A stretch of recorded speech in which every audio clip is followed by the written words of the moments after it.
Welcome to NTD Newsroom. I'm Fiona G. Global markets jump after the U.S. and China agreed to roll back most tariffs for 90 days, marking a de-escalation in the trade war between the two major economies. We'll break down the latest details of this deal with an economist. President Trump signs an executive order to cut prescription prices to the level paid by other high-income countries. More on what the president calls most favored nation pricing. Is Qatar gifting President Trump a $400 million jumbo jet? The Gulf nation denies making a final decision, saying the deal is still under review. The White House says any gift would be following the law.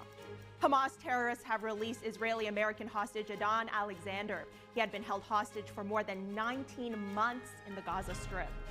A Northern California sheriff reveals how a theft of copper wires shut down his county's 911 system, prompting his decision to work with ICE despite California's sanctuary state law. And talks of peace may be in the air, but so are Russian drones. Ukraine points the finger over an alleged nighttime attack.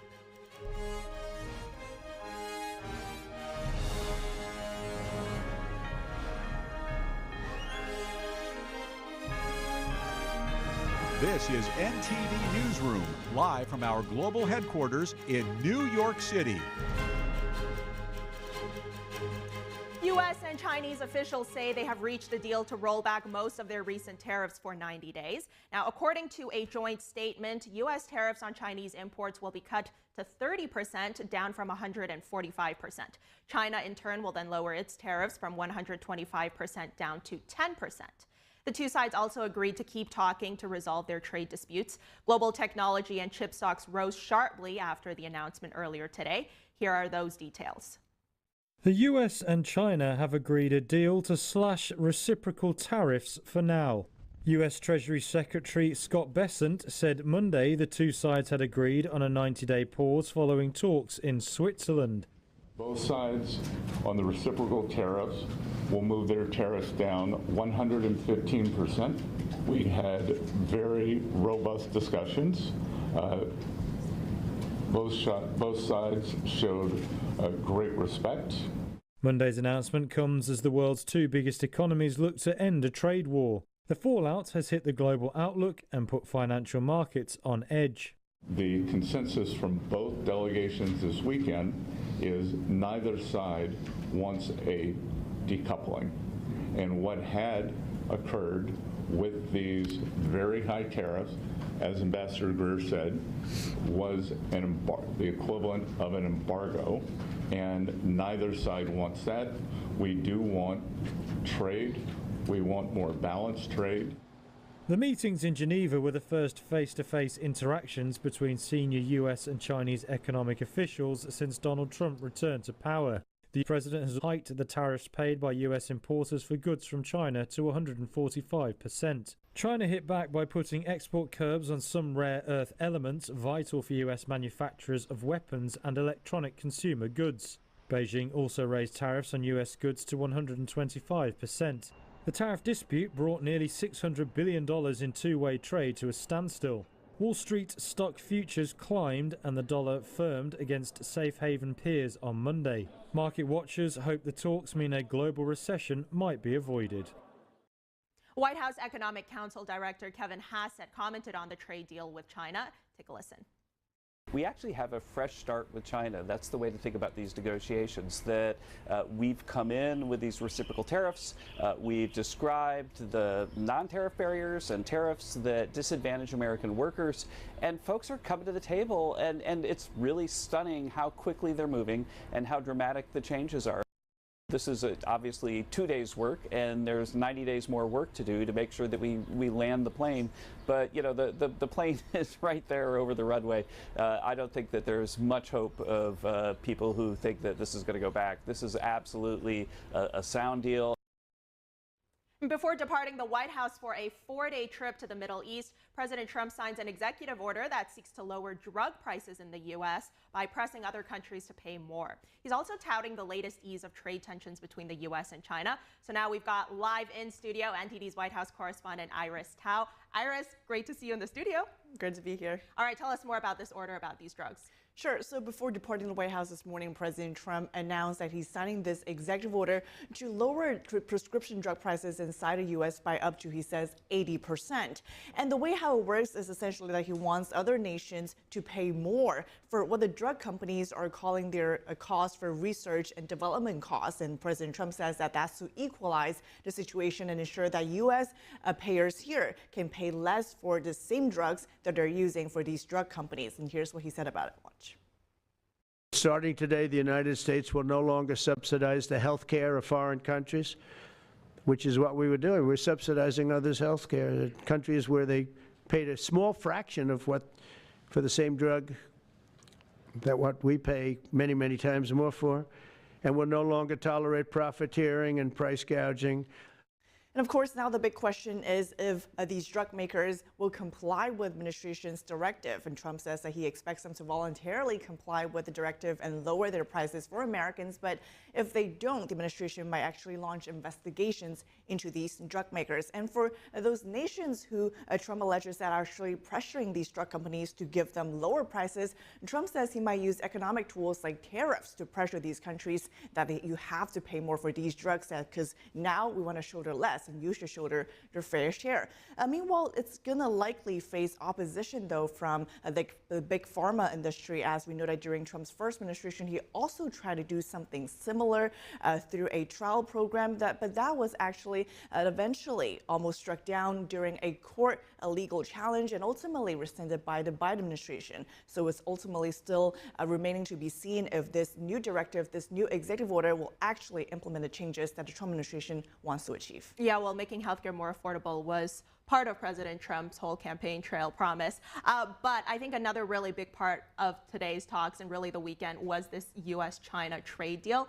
Tell us more about that. Sure. So that was definitely the biggest development on trade, especially after this weekend's first set of trade talks between U.S. and China. And now, of course, we've seen both countries announcing that they're going to lower their tariffs on each other. The U.S. now down to 30%. The China tariffs on the U.S. now down to 10%. And President Trump this morning called it a total reset with U.S.-China trade. He also says that China agreed to lower their non-trade barriers as well as to agree to open up their markets to the U.S. But there are some exceptions, though, when it comes to what the U.S. will do to its tariffs on China. Watch.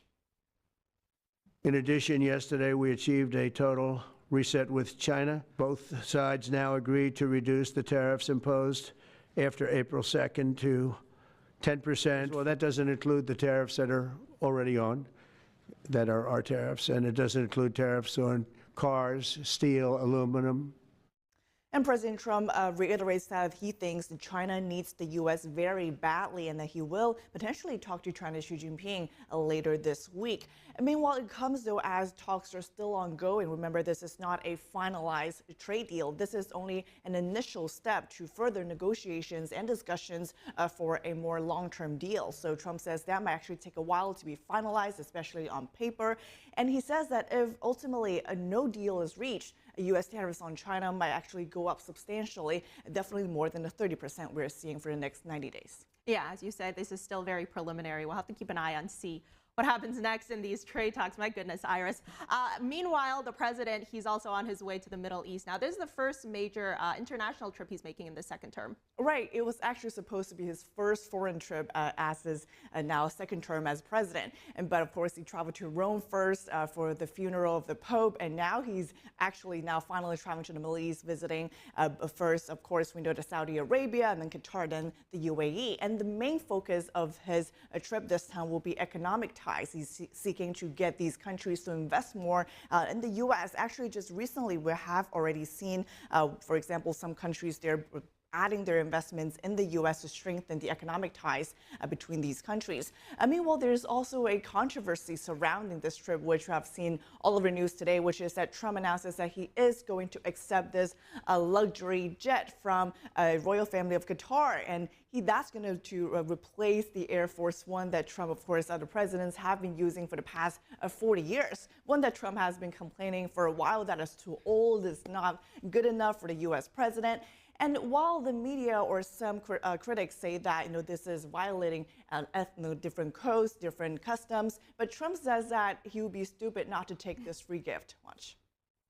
I would never be one to turn down that kind of an offer. I mean, I could be a stupid person and say, no, we don't want a free, very expensive airplane. But I thought it was a great gesture. And also, the president emphasizes that it's not a personal gift to him, but rather it's going to be used by the Department of Defense, save them money, and of course, give them more time to actually build a new Air Force One with Boeing. And ultimately, after Trump's current term, that plane will be used, he says, by the Presidential Library, the Trump Presidential Library Foundation afterwards. Yeah, President Trump has said he is not happy with the working speed that Boeing's going at to build this new Air Force One jet. Iris, thank you. You got to come back to New York more often. Well, that's my hope. All right, thank you. Of course. And we're going to move on now. Israeli-American hostage Adan Alexander is now free after being held in the Gaza Strip for more than 19 months. Hamas terrorists said they have released him. The group said it's ready for negotiations to reach a ceasefire agreement. Now, Alexander is the last known living American hostage held in Gaza. The Israeli military confirmed that he had been turned over to the Red Cross and was being brought to Israeli forces. The president released a statement Sunday that thanked mediators from Qatar and Egypt for their help in securing Alexander's release. Hamas's leader in Gaza, Khalil al-Hayya, said the U.S. government had been in contact for the past several days. In a statement, he said Hamas is ready to start negotiations toward an enduring ceasefire that would also end the war. U.S. Special Envoy Adam Bowler said the United States has asked Hamas to release the bodies of 4 other American hostages. Israeli Prime Minister Benjamin Netanyahu said Monday that Israel has not agreed to a ceasefire or prisoner release, only to a safe corridor that allows for Alexander's release. The release could open the door to freeing the remaining 59 hostages still in Gaza. Israeli officials believe over half of those are dead. Alexander's parents traveled to Israel ahead of his anticipated release. All right, and now let's keep our eye on that U.S.-China trade talk and the latest details that have come out of that deal. Let's bring on Daniel Lacalle, chief economist with Tressis and author of Freedom or Equality. Daniel, happy Monday. Great to have you on. Let's first talk about the stock market here, right? It soared this morning. Just some numbers for you. The Dow up 2.5%, S&P 500 up 2.85%. The U.S. dollar also up 1.2%. Yes, absolutely. Those numbers show that the market was way too pessimistic about the possibility of a trade deal, and that it understands that the Trump administration is going to reach similar deals very, very quickly, also with Japan and with the European Union, because the UK deal and the China deal both leave a very clear path of negotiations that is likely to end up in positive results for both economies, both the United States and the Chinese one. So the element here that's most important is that markets were almost discounting a recessionary environment with high inflation. And now the market is coming back to understanding that that is not the case. Okay, so Daniel, in this current deal that we've got, these tariffs are being paused for 90 days, but of course, not all of the tariffs are being removed, right? We see this 30% on Chinese goods and then a 10% on American goods going into China. So Daniel, in the event that a further, more detailed deal is reached, do you think these tariffs could go down even more? Oh, absolutely. These tariffs can go down more, but it's very important that we get a clear picture of the negotiations on the non-tariff barriers. I'm not particularly worried about the tariff side. I'm exceedingly worried about the non-tariff barriers, which are very elevated in China. As you know, the technology companies are banned. Many of the automotive companies are banned. There is also a significant challenge of intellectual property and very significant challenges also of investor and legal security. All those elements need to be addressed with the negotiation also of these tariffs, which I believe will come down quite significantly once agriculture, automotive, and farming are addressed by both sides, both negotiation teams. Well, to that point, Daniel, Treasury Secretary Bessent is saying, this is a quote, "What we do want is a decoupling for strategic necessities." Now, of course, we've heard this a lot, especially in relation to the COVID-19 pandemic and all that personal protective equipment that was literally coming to the U.S. from China. So how do you think that's going to manifest in these upcoming talks? Well, I think that the objective of the Trump administration is basically to reshore the strategic sector manufacturing. And I think that that is very, very likely because it's not a question of all of the challenges that may come from competitiveness or pricing, but it's because of the barriers imposed in one side, particularly in China. Therefore, I think that what we can see in the next months is a gradual shift in which we can get more investment into the United States, those strategic sectors, particularly in technology, chips, etc., coming back to the United States, or at least to countries close to the United States, and a rebalancing of trade in which the trade deficit with China is reduced significantly in chemicals, in agriculture, in automotive, in tech, and also definitely in the farming sector. Right, and the president even said this morning that ultimately he wants China to open up, right? So then whether it's the comments the president's been making about China or those CIA recruitment videos that we saw targeting Chinese officials, or even the current agreement to pause these tariffs for 90 days, it really seems like the president is saying here, you know, hey, if you play by the rules, we'll treat you fairly and everyone's going to benefit. But if you don't play by the rules, we're not going to let you play at all. That is the case. That is exactly the summary of what the Trump administration is looking for. The Chinese economy has been closing, not opening, in the past 10 years in particular.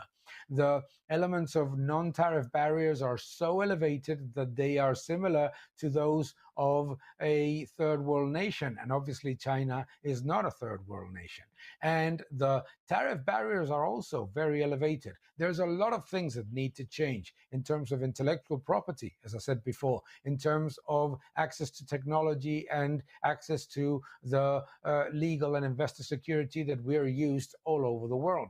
Things as simple as lifting capital controls, as lifting the requirements to fill all the legal obligations within mainland China, instead of, for example, in international areas that everybody feels comfortable with.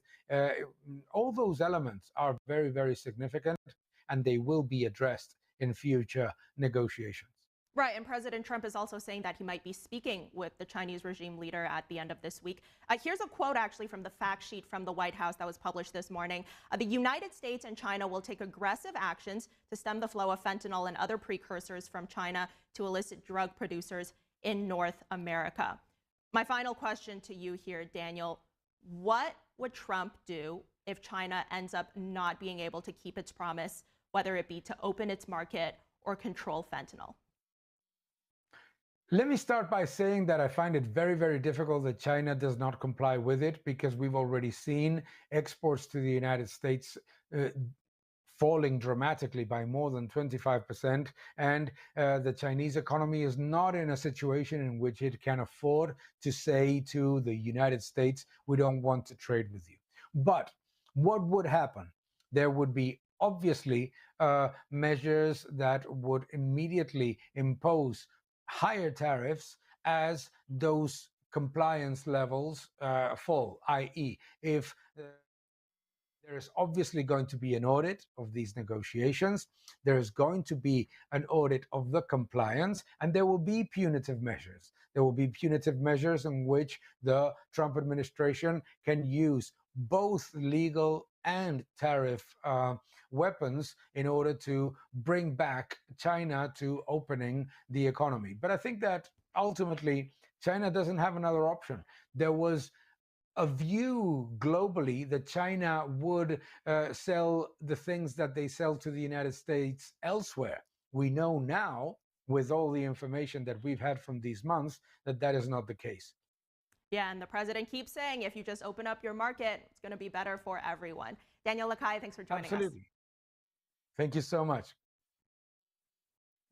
Coming up, a Northern California sheriff reveals how a theft of copper wires shut down his county's 911 system, which prompted his decision to work with ICE despite California's sanctuary state law. We'll be right back.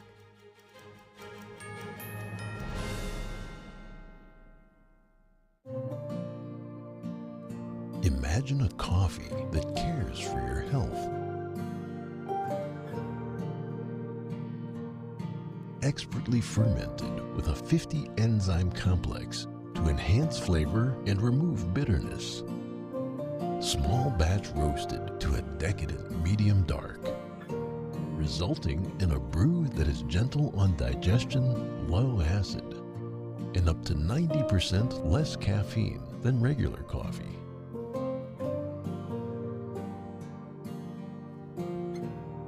Try America's first enzyme fermented coffee today.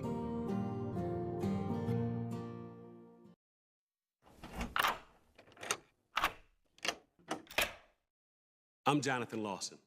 If you're 50 to 85, I have an important message about security. Write down the number on your screen so you can call when I finish. The lock I want to talk to you about isn't the one on your door. This is a lock for your life insurance, a rate lock that guarantees that once you're insured, your rate can never go up at any time for any reason. But be careful. Many policies you see do not have one. But you can get a lifetime rate lock from Colonial Penn. Call this number to learn more. This plan was designed with a rate lock for people on a fixed income who want life insurance that fits their budget and is simple to get. Coverage options start at $9.95 a month, less than 35 cents a day. Act now, and your rate will be locked in for life. It will never increase, guaranteed. This is lifelong coverage that can never be canceled as long as you pay your premiums, guaranteed. And your acceptance is guaranteed, with no health questions. You cannot be turned down because of your health. Call for your information kit and read about this rate lock for yourself. You'll also get a free beneficiary planner. Both are free with no obligation. Don't miss out. Call for information, then decide. Read about the 30-day 100% money-back guarantee. Don't wait. Call this number now. Call now and you'll also get this free beneficiary planner. Use this valuable guide to record important information and your final wishes, and it's yours free just for calling. So don't wait. Call 1-800-357-4821 for your free information. That's 1-800-357-4821. There's no risk or obligation. That number again is 1-800-357-4821. That's 1-800-357-4821. 1-800-357-4821. Call now. Everybody in my house knows how to ride a bike except me. People ask, how your children learn how to ride a bike and you didn't? I didn't teach them. I just created an environment where they taught themselves, and all I had to do was be there.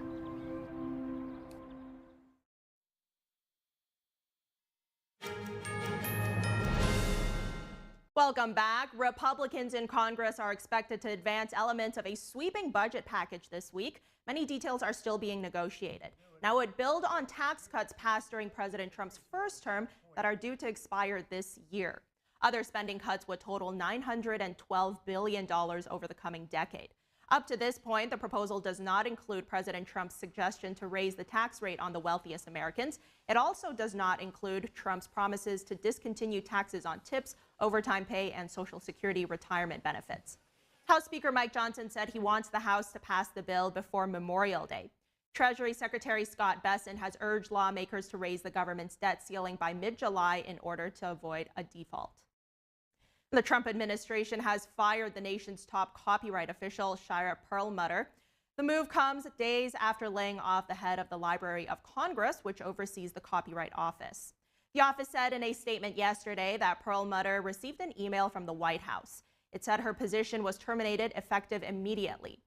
Perlmutter was previously a policy director at the Patent and Trademark Office and worked on copyright and other areas of intellectual property. On Thursday, the Trump administration fired Librarian of Congress Carla Hayden. Hayden named Perlmutter to lead the Copyright Office in October of 2020. This week, the Supreme Court will hear a case related to President Trump's plan to end birthright citizenship. Birthright citizenship gives legal citizenship to all children born in the U.S., regardless of the citizenship of their parents. The Supreme Court previously deferred President Trump's request that would have allowed him to enforce the plan. The justices are now set to hear arguments on his request to restrict lower court rulings, which could impact the citizenship case. At issue here is the method of nationwide injunction that lower court judges have employed to stall Trump's plan to end birthright citizenship. Thursday's hearing will offer the first Supreme Court oral arguments over any second-term Trump initiative since the president's inauguration. Northern California Sheriff Gary Redmond joins Bay Area innovators to discuss his stance on cooperating with ICE to protect communities from crime. From tackling illegal activities like copper wire theft that disrupted 911 systems to his proactive approach to law enforcement, Redmond shares his passion and advice for youth. Take a listen. You've been making headlines with your statements or your thoughts about how cooperating with ICE would help your community and how that's the right thing to do. Can you tell us a little bit more about that? Yeah, so when SB 54 came out in 2017, it really kind of, wouldn't allow us to identify any illegals within our jail. And so I've looked at it and I followed it. We haven't made any contacts with ICE. We haven't asked those questions. Are you here illegally? Say we have somebody that is here illegally, commits a heinous crime, a violent felony, and they're somehow going to get released back into my community. That's where I've made that decision, and I've come out openly and said, this is wrong.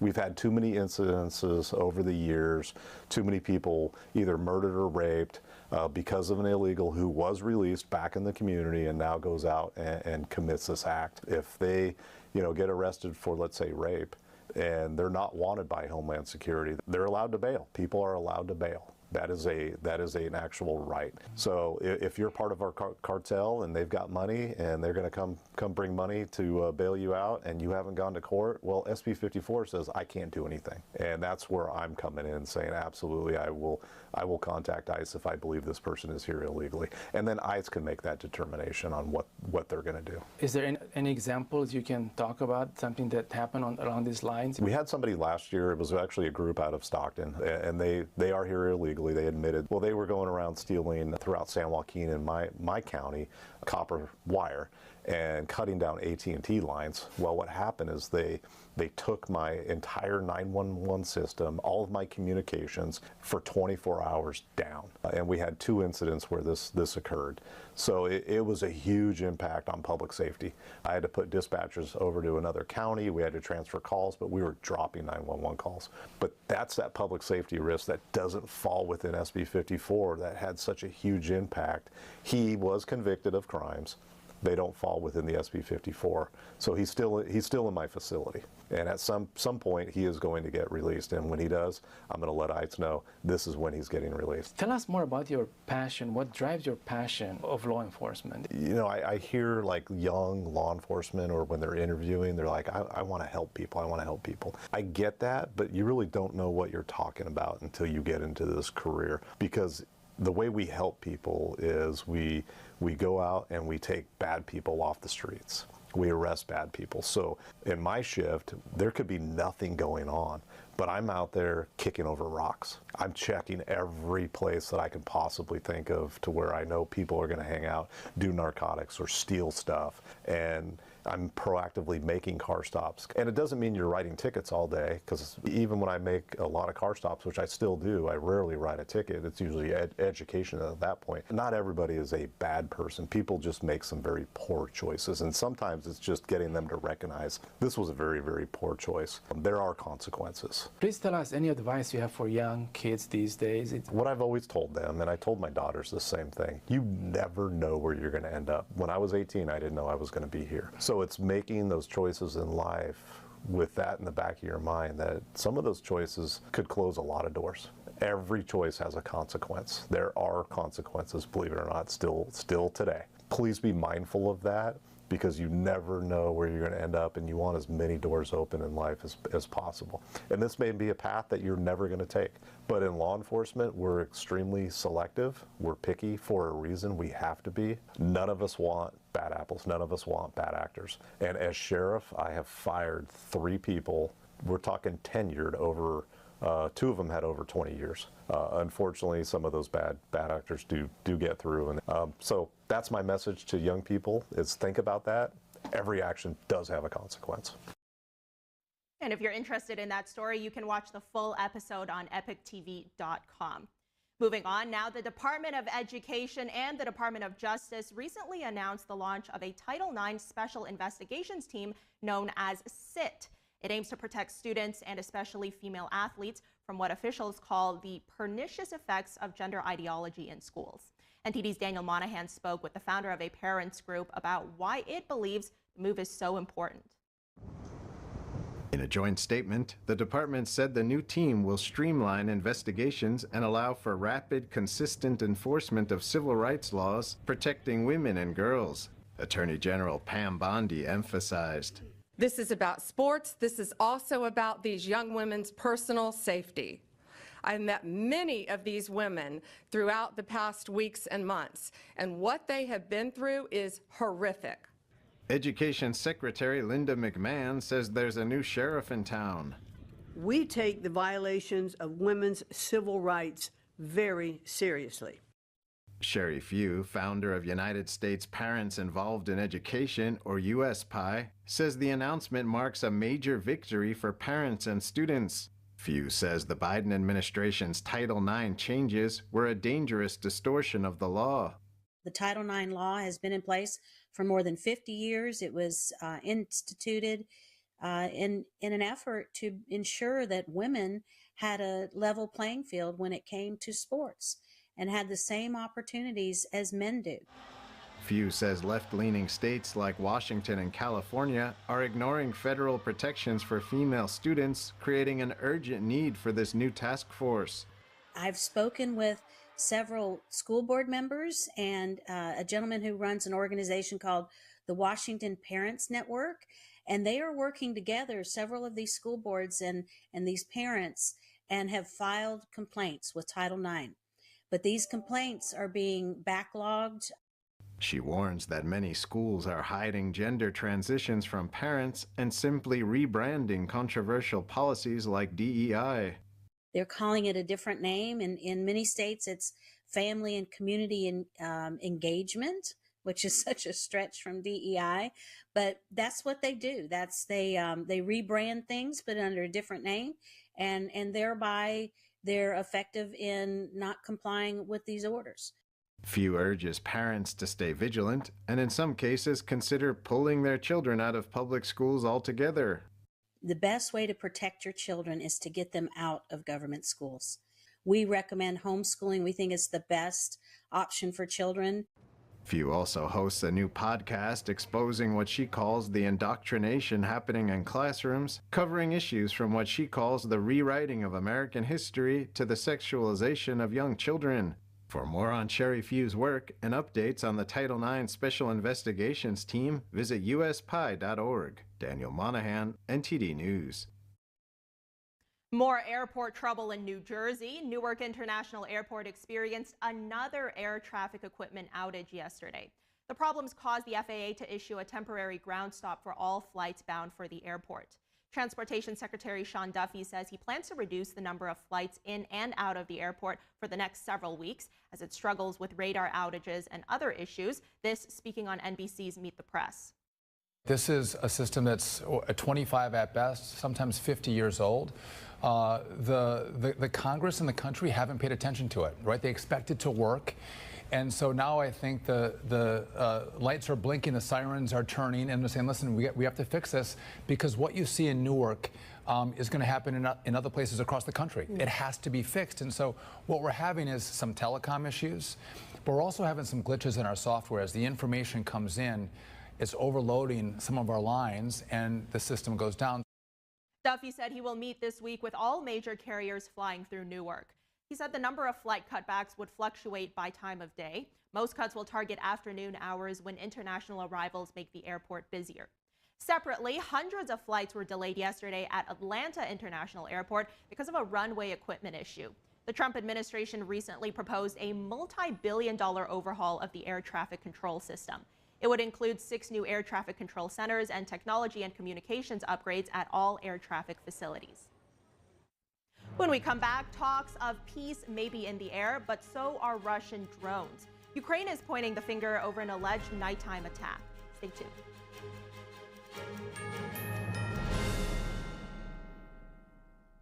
If joint pain from aging is slowing you down, Omega XL can help you get back in the saddle, just like it did for John Walsh. Today I'm here at my ranch exercising some of my polo ponies. Got to be really fit to ride these horses. So as you get older, it gets tougher. I was starting to suffer some of that business, and then I ran into somebody who said, look, you should try Omega XL, and look what it's done. I feel better than I've felt in the last 30 years. I'm Reve Walsh. I'm John Walsh's wife. I ride fox hunters, and sometimes I'm in the saddle for 3-5 hours at a time. A lot of work out here.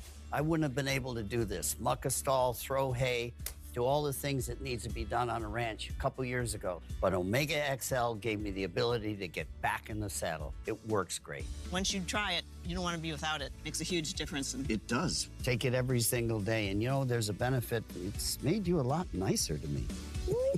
If you've been living with pain, it's time to get this special offer, the Omega XL, the joint health supplement that millions have trusted for more than 20 years. Omega XL, it's sourced from the green-lipped mussel, exclusively found in the pristine waters of New Zealand, some of the cleanest waters on Earth. Omega XL, it's natural, drug-free, and it's backed by more than 40 years of clinical research that show it really works. Try Omega XL today. Pick up your phone and call the number at the bottom of your screen right now for a special offer. Buy one, get two free. 2 bottles of Omega XL plus Vitamin XL D3, a value of more than $100. But call today and you pay only $39.95. That's a savings of more than 60%. Plus, it's backed by our 60-day money-back guarantee. Try it. You got nothing to lose. Call or go online right now to get this special offer. 2 bottles of Omega XL plus Vitamin XL D3 for only $39.95. Call now. In 4 days. There was an old woman who lived in a shoe. She had so many children. She didn't know what to do.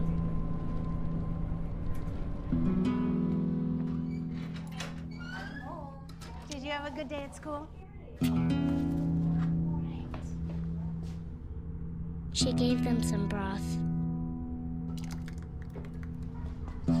without any bread.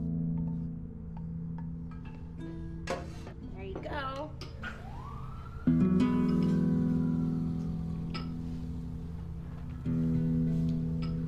And kiss them all soundly. Night night. Good night. And put them to bed.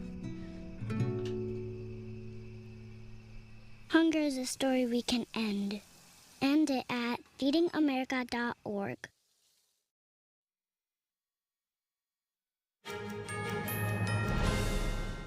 Thanks for staying with us. Pope Leo has called for the release of imprisoned reporters today in his first address to the media. The pontiff expressed support for the role of the press during those remarks. Dobbiamo dire no alla guerra delle parole. We must say no to the war of words and images. We must reject the paradigm of war. Let me therefore reiterate today the Church's solidarity with journalists who are imprisoned for seeking and reporting the truth, while also asking for their release. The pontiff's remarks also came after he spoke with Ukraine's President Volodymyr Zelensky. Zelensky said on Telegram that his first conversation with the new pontiff was, quote, very warm and truly substantive. Zelensky added that he had invited the Pope to visit Ukraine. Zelensky said they discussed Ukrainian children abducted by Russia and a proposal from allies for a 30-day ceasefire. Moscow has yet to accept any deal. Staying with Russia and Ukraine, the Ukrainian Air Force said today that Russia launched more than 100 Shahed and decoy drones at Ukraine in nighttime attacks. This after the Kremlin rejected an unconditional 30-day ceasefire. Meanwhile, there was no response from the Kremlin to Ukrainian President Zelensky's proposal to meet face-to-face with Russian President Putin. The meeting would take place at the peace talks in Turkey this week. Putin and Zelensky have only met once, and that was in 2019. President Trump says deep hatred between the sides has made it difficult to push peace efforts forward. Ukraine had demanded Russia accept a ceasefire starting today before holding any peace talks. Moscow effectively rejected that proposal and instead called for direct negotiations in Istanbul. Poland is closing the Russian consulate in Krakow. The move comes after Polish authorities said Russia was responsible for a fire that destroyed a shopping center in Warsaw last year. The shopping center housed some 1,400 shops and service points. Many of the vendors in the budget marketplace were from Vietnam. No one was hurt in the fire. The Polish foreign minister announced the closure this morning, exactly 1 year after the fire. Russia's foreign ministry said Monday that there would be an adequate response to the consulate's closure. Poland last year already ordered the closure of the Russian consulate in the city of Poznan. Only one Russian consulate is left now. Polish Prime Minister Donald Tusk said late yesterday that officials now know for certain that the massive fire was the result of arson commissioned by Russian services. Tusk added that some suspects are already in custody. Over to Taiwan now. It test-fired a new U.S.-supplied rocket system for the first time today. This is the same system that has been widely used by Ukraine against Russia. It could be deployed to hit targets in mainland China if there is a war. Taiwan bought 29 high-mobility artillery rocket systems known as HIMARS. The first batch of 11 were received last year, and the rest are set to arrive next year. A Taiwanese military officer told reporters that U.S. personnel from the manufacturer were on site to address any issues. The test came a day after Taiwan said it detected another Chinese military patrol near the island involving warplanes and warships. With a range of over 180 miles, HIMARS could hit coastal targets in China's southern province of Fujian in the event of a conflict. Ukraine has used HIMARS multiple times during its war with Russia, and back in March, Australia said it got the first 2 of 42 HIMARS launchers. India and Pakistan said today there was no firing reported overnight along the heavily militarized region between their countries. That is the first time in recent days that the two nations were not shooting at each other. The two countries reached an understanding to stop all military actions on Saturday in a U.S.-brokered ceasefire. India said today that it has reopened 32 airports that were shut during clashes with its neighbor, Pakistan. Pakistan's airport authority fully reopened its airspace on Saturday. India and Pakistan have delayed talks between their militaries to discuss the next steps after a ceasefire. Talks are now scheduled to take place this evening. Hostilities between the countries followed a deadly attack on tourists in Kashmir. India accused Pakistan of backing the terrorists who carried out the massacre, a charge that Islamabad denies. Britain's Prime Minister lays out new migration controls, saying tremendous damage has been done to British society by mass immigration. The plans here will make it harder for immigrants to get citizenship, and it also aims to lower the number of people going into the country and taking low-paid jobs. Here's NTD's international correspondent Malcolm Hudson. British Prime Minister Keir Starmer promises to cut down net migration to the United Kingdom. Outlining a new government white paper, he said high immigration figures have caused incalculable damage to British society. We risk becoming an island of strangers, not a nation that walks forward together. Starmer said he wants net migration down significantly by the next general election. When people come to our country, they should also commit to integration, to learning our language. And our system should actively distinguish between those that do and those that don't.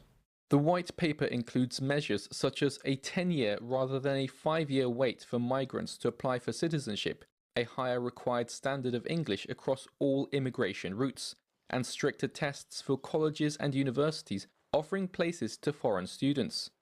British Home Office estimates indicate changes from the plan could reduce the number of people coming to the UK by up to 100,000 per year. The plans also promise to lower the number of visas for low-skilled jobs and end overseas recruitment for care homes, essential but usually low-paid work. But the Royal College of Nursing chief, Nicola Ranger, criticised the plans.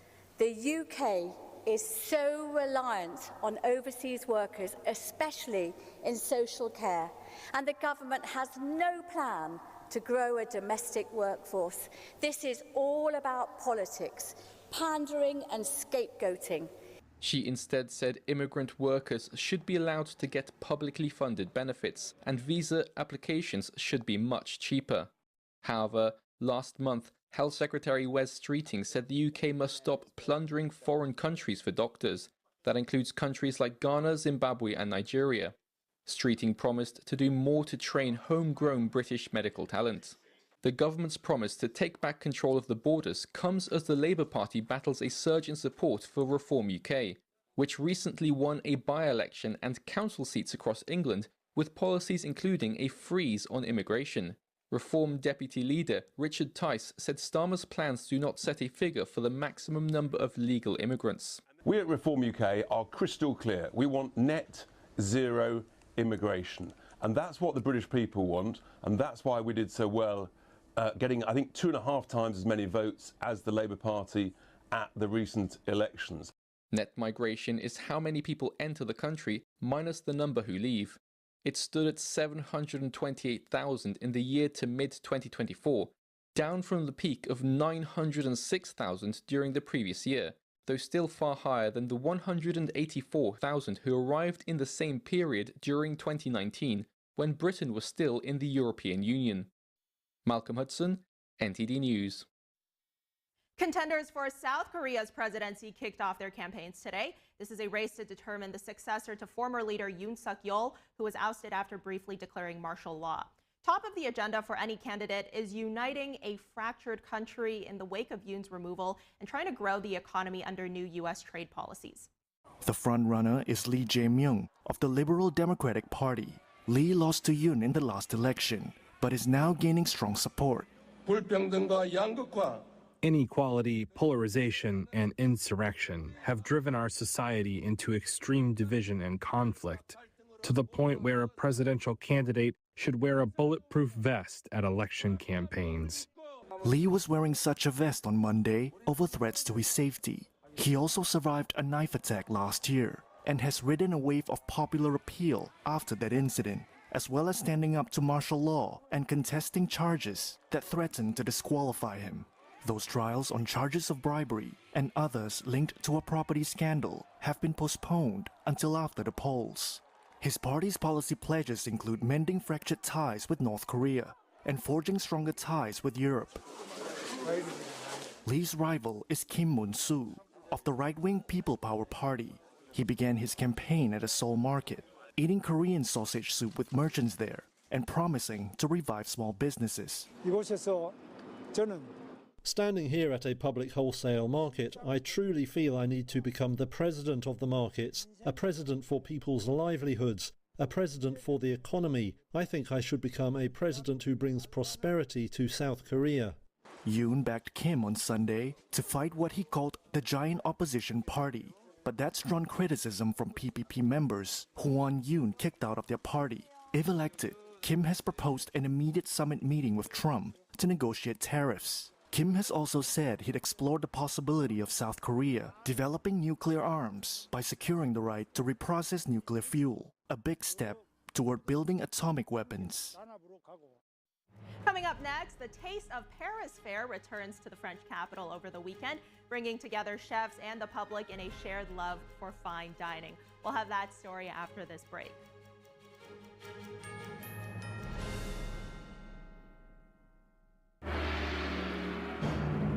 What has lasted 5,000 years was once almost lost. Now, the world awaits the divine culture's return.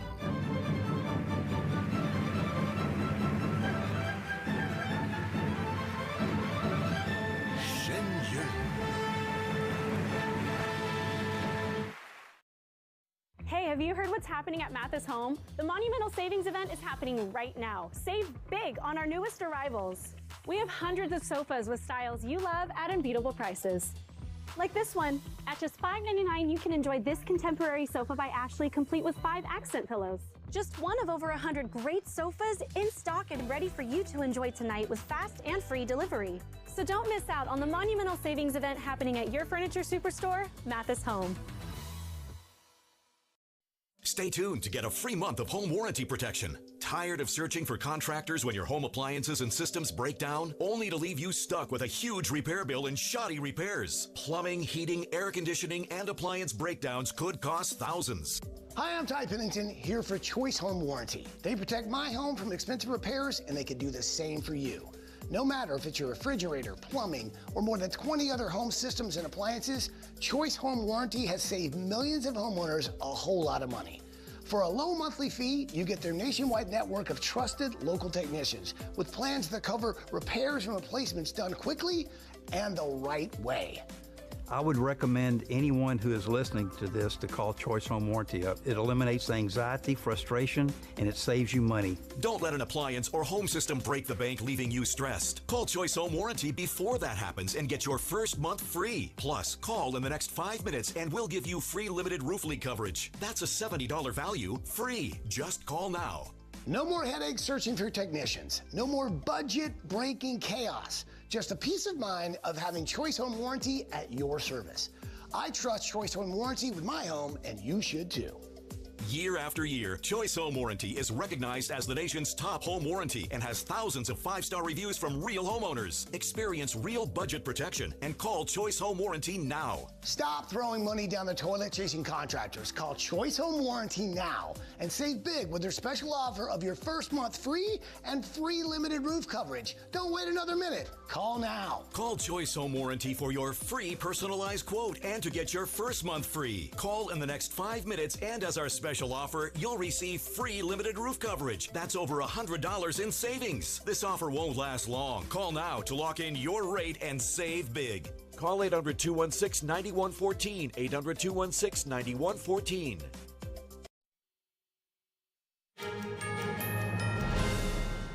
Thanks for staying with us. Dozens of chefs gathered in Paris for a culinary fair over the weekend. They shared with the public their signature dishes and also some recipes to try at home. NTD's international correspondent David Vives reports from Paris. Each year, Taste of Paris brings together the finest chefs of the capital at a fair. The public is invited to meet them, taste their dishes, and discover what is called the chef's gastronomy identity. Over 40 exhibitors, including restaurant owners, shared recipes at the Grand Palais in Paris. For me, it's really about meeting our customers, our public, making fine dining accessible for all. All this in a very happy atmosphere, with lots of sharing and conviviality. It's a real treat. Chef Stéphanie Lequelec, a fan of Mediterranean red mullet, created her signature dish using orange blossom juice and fennel velouté.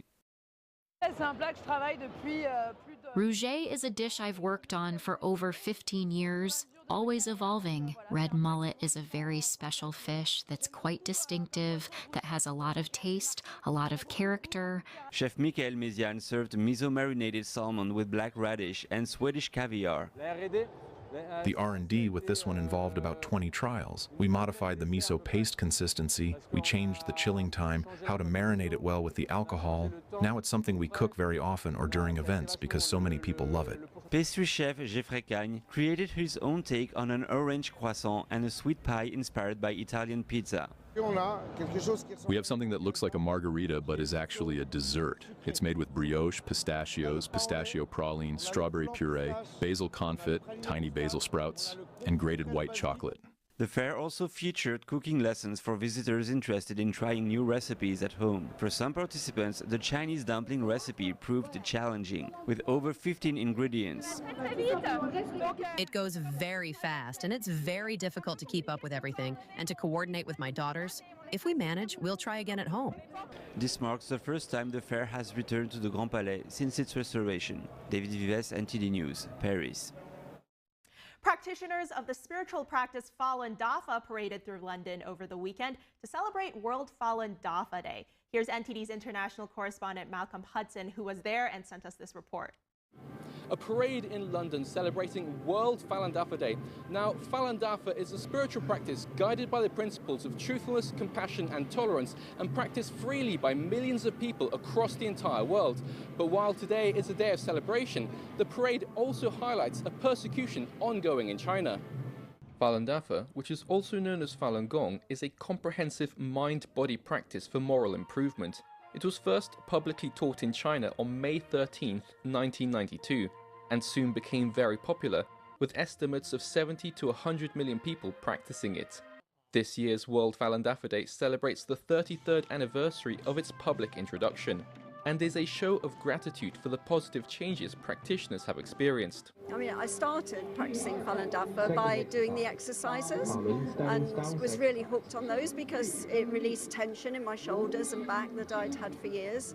It just relaxes my whole body and mind, and that's the biggest thing. I'm much, much healthier than I was in my 50s. Alongside the meditation and exercises, Falun Dafa also teaches practitioners to let go of attachments such as anger and jealousy, and to develop a deeper sense of benevolence. It made me calm, made me more rational, made me more reasonable, made me consider other people much more, so that when you know, in particular when things happen in life, instead of reacting right away, that I take a moment to reflect. But while events like this take place freely and openly in nations across the world, it's a very different story in China. In 1999, the Chinese Communist Party launched a brutal persecution against Falun Dafa, seeking to eradicate it. Practitioners in China have been subjected to terrible abuses, from financial persecution to detention, torture and murder, simply for their faith. Retired Hong Kong academic Stephen Sang said he came to show his personal support. And I urge a lot of people, if you think the persecution of Falun Gong is just a persecution of a group of people because of their religion, they don't see the full picture. The full picture is this evil regime will one day, without we knowing it, come to our doorsteps. In 2019, the Independent China Tribunal concluded the Chinese regime has been conducting forced organ harvesting on a significant scale, with Falun Gong practitioners used as the primary source of organs in a state-sanctioned transplant trade. Benedict Rogers, Senior Director of Fortify Rights, urges the British government to take heed of the tribunal's findings. Some of the things that they could do would be to sanction those who are in the Chinese government who are responsible for the persecution of Falun Gong and other groups, those who are responsible for forced organ harvesting. I think we should have a ban on organ tourism of British citizens going to China for organ transplants. He says he stands in solidarity with Falun Dafa and wishes them a blessed World Falun Dafa Day. And it's been wonderful to see Falun Dafa so visibly represented here in the centre of London, in Trafalgar Square, and I hope that one day in Tiananmen Square in Beijing the same will be possible. A wish shared by everyone here. Malcolm Hudson, NTD News, London. A truly inspirational story. All right, up next, Governor Gavin Newsom introduces a new model ordinance today to help California cities remove homeless encampments, offering a clear path to tackle the crisis statewide. We'll be right back in the next hour. Don't go anywhere.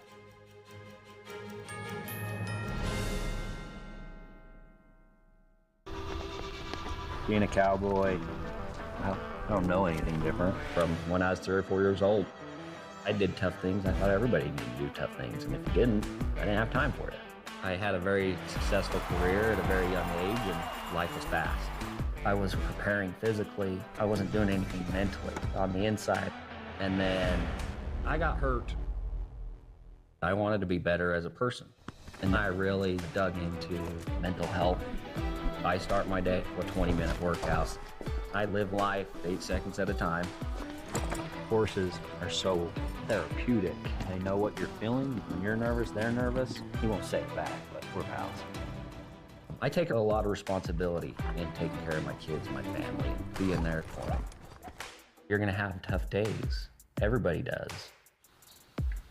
Find a place to stop and just breathe. Love your mind. Hey, boss. Okay? Yeah, I'm good. You sure? I said I'm fine.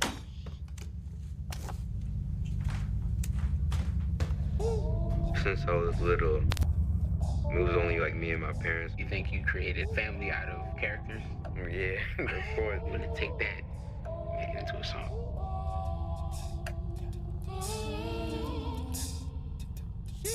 Me the bed, see you in the morning. With the frosted Superman, but it wasn't on it. And we lost it. In my head, in my head, in my head. Where you at on the way? In my head, in my head, in my head. Hey, son. Hey, Pop. You can talk to me. It's been really, really hard for me. Hi, I'm Ryan Blaney, a third-generation race car driver, and we dedicate a lot of our time to going as fast as possible. My grandpa Lou is the reason why my dad and I started racing, and I'm really proud to follow in his tracks. But when my grandpa was diagnosed with Alzheimer's, it was a very unexpected bump in the road for us. I've learned a lot on this journey with my grandpa Lou, and the memories of my grandpa will always be with me.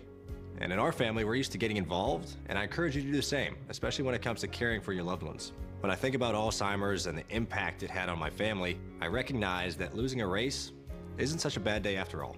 It's important to notice if older family members are acting